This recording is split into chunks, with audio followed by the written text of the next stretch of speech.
கரூர் மாவட்டம் குளித்தலை மற்றும் சுற்றுவட்டார பகுதிகளில் அதிகாலை முதலே தொடர்ந்து கனமழை பெய்து வருகிறது. இதுகுறித்து கூடுதல் விவரங்களோடு இணைகிறார் எமது செய்தியாளர் அருள் செல்வன். வணக்கம் அருள் செல்வன், உங்களிடம் இருக்கும் தகவல்களை பகிர்ந்து கொள்ளுங்க. வணக்கம். கரூர் மாவட்டத்தை பொறுத்தவரை நேற்று காலை முதலே மேகமூட்டமாக இருந்த நிலையில நேற்று இரவு முதல் சாரல் மழையானது தொடர்ந்து விட்டு பெய்து வருகிறது. குறிப்பாக இன்று அதிகாலை முதலே சாரல் மழையானது கனமழையாகவும் மாறி மாறி பெய்து வருகிறது.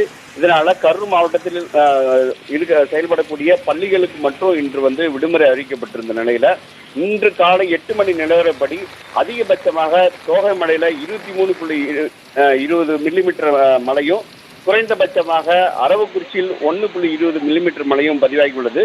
குறிப்பாக கரூரில் 4 மில்லிமீட்டர் மழையானது பதிவாகியுள்ளது.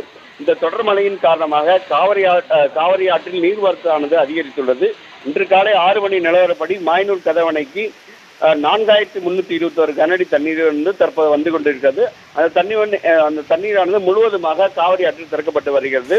தொடர்ந்து இந்த மழையானது தற்போது வரை பெய்து கொண்டுதான் இருக்கிறது. இதே போல குளித்தலை மற்றும் சுற்றுவட்டார பகுதிகளில் சற்று அதிகமான மழையானது இன்று காலை முதலே பெய்து வருகிறது.